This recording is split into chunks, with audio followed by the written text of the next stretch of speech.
បងប្អូនហេតុការណ៍បាក់ដីនៅឯប្រទេសឥណ្ឌូនេស៊ីបានសម្លាប់មនុស្សរហូតដល់11នាក់និងបាត់ខ្លួនចំនួន12នាក់បន្ថែមទៀតកំពុងតែស្វែងរកបាទទីភ្នាក់ងារគ្រប់គ្រងគ្រោះមហន្តរាយឥណ្ឌូនេស៊ីបានចេញរបាយការណ៍កាលពីថ្ងៃសៅរ៍បាទទី15ខែវិច្ឆិកា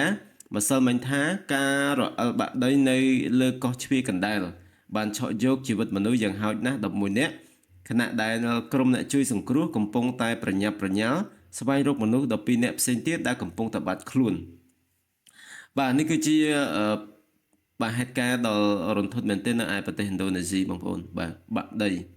បាទហើយខែនេះគឺជាខែទឹកជំនន់ណាបងប្អូនបាទទឹកជំនន់អញ្ចឹងទៅវាធ្វើឲ្យដីនឹងវាផលបាទមិនដឹងជាពួកគាត់តារោអីទេនេះបាទបានជាបណ្ដាលឲ្យបាក់ដីបាទស្លាប់មនុស្សរហូតដល់11នាក់បាទហើយ12នាក់ផ្សេងទៀតនឹងកំពុងតែបាត់ខ្លួនបងប្អូននៅក្រោមដីបាទនិយាយទៅគឺដីបាក់ទៅគឺកប់បាទមនុស្សចូលទៅក្នុងដីតែម្ដងបាទអញ្ចឹងពិបាករស់មែនទែន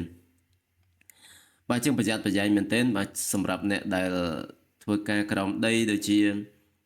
អឺអ្នកធ្វើផ្លូវក្រោមដីបាទរូងភ្នំរូងអីហ្នឹងគឺបាទគ្រោះថ្នាក់ណាស់បាទការងារអស់នេះបាទហើយភាគច្រើនគឺសុទ្ធសឹងតែជាកម្មករបងប្អូនមើលតាមរូបភាពខាងលើទៅគឺសុទ្ធសឹងតែជាកម្មករដែលគាត់ធ្វើការនៅក្រោមដីក្រោមភ្នំតែម្ដងនេះបាទមិនដឹងជារុករោគអីទេបាទទីភ្នាក់ងារព័ត៌មានអន្តរាពីមុនបានរាយការណ៍ថាការរអិលបាក់ដីនៅក្នុងទីក្រុងស៊ីឡាខេបកាលពីថ្ងៃប្រហ័សបានកប់ផ្ទះចំនួន12ខ្នងនៅក្នុងភូមិស៊ីប៊ុនជីងដោយបន្ថែមថាការជួយសង្គ្រោះគឺជាបញ្ហាប្រឈមមួយដោយសារមនុស្សត្រូវបានកប់ទៅក្នុងជម្រៅ2ទៅ8ម៉ែត្របាទអូជ្រៅមែនទែនបាទ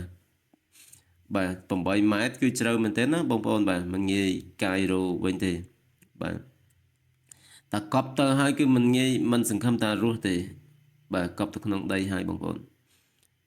បាទអ្នកនាំពាក្យរបស់ទីភ្នាក់ងារលោកអាប់ប៊ុល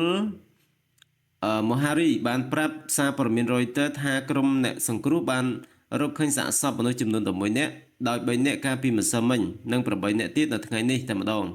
ចំណែកឯមនុស្សចំនួន12នាក់ផ្សេងទៀតកំពុងតែបានបាត់ខ្លួននៅឡើយទេទីភ្នាក់ងារអាកាសធាតុនិយាយថារដូវវស្សានៅប្រទេសអាស៊ីអាគ្នេយ៍នេះបានចាប់ផ្ដើមនៅក្នុងខែកញ្ញាហើយនឹងមានរយៈពេលរហូតដល់ខែមេសាដែលនាំមកនូវហានិភ័យខ្ពស់នៃទឹកជំនន់និងភ្លៀងធ្លាក់ខ្លាំងការរអិលបាក់ដីមួយផ្សេងទៀតនៅក្នុងខែមករាដែលបង្កឡើងដោយភ្លៀងធ្លាក់ខ្លាំងនៅក្នុងទីក្រុង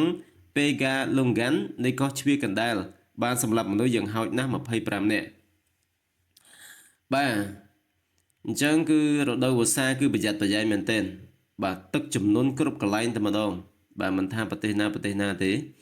បាទសម្បីតែប្រទេសកម្ពុជាយើងក៏មានទឹកជំនន់ដែរបាទលិចលង់បាទស្ទើរតែគ្រប់កន្លែងហើយបាទភ្លៀងធ្លាក់ខ្លាំងតែ1ម៉ោង2ម៉ោងហ្នឹងគឺលិចអស់ហើយបាទហើយជាពិសេសគឺប្រទេសថៃបាទប្រទេសថៃឥឡូវនេះគឺកំពុងតែលិចខ្លាំងមែនទែនដោយសារបាក់ទំនប់ទន្លេអឺចៅប្រយ៉ាបាទលិចនិយាយទៅគឺទឹកលិចបាទដល់ដបូលផ្ទះតែម្ដងមិនដឹងជាស្លាប់មនុស្សប្រហែល100នាក់ទេបាទអញ្ចឹងបងប្អូនយើងដែលធ្វើការនៅក្រោមដីបាទជាពិសេសគឺកម្មករដែលគាត់ធ្វើផ្លូវក្រោមដីបាទធ្វើផ្លូវចាក់ទម្លុះភ្នំអីហ្នឹងគឺសូមប្រយ័ត្នប្រយែងមែនទែនការងារទាំងអស់ហ្នឹងគឺប្រឈមនឹងគ្រោះថ្នាក់មែនទែនបាទបងប្អូនមើលទៅគឺភាគច្រើនគឺសុទ្ធសឹងតែជាកម្មករដែលគាត់ធ្វើការបាទនៅក្រោមដីតែម្ដងបាទអញ្ចឹងបងប្អូនជួយ share ព័ត៌មាននេះទាំងអស់គ្នាដើម្បីឲ្យបងប្អូនយើងប្រយ័ត្នប្រយែងមែនទែនហើយកុំភ្លេចជួយចុច follow បាទ account TikTok របស់ខ្ញុំដើម្បីទទួលបាននៅព័ត៌មានបាទជាបន្តទៀតខ្ញុំនឹងធ្វើការ update ជាបន្តដើម្បីចែករំលែកជូនទៅកាន់ពុកម៉ែបងប្អូនយើងបានទស្សនាទាំងអស់គ្នាបាទអរគុណច្រើនបាទ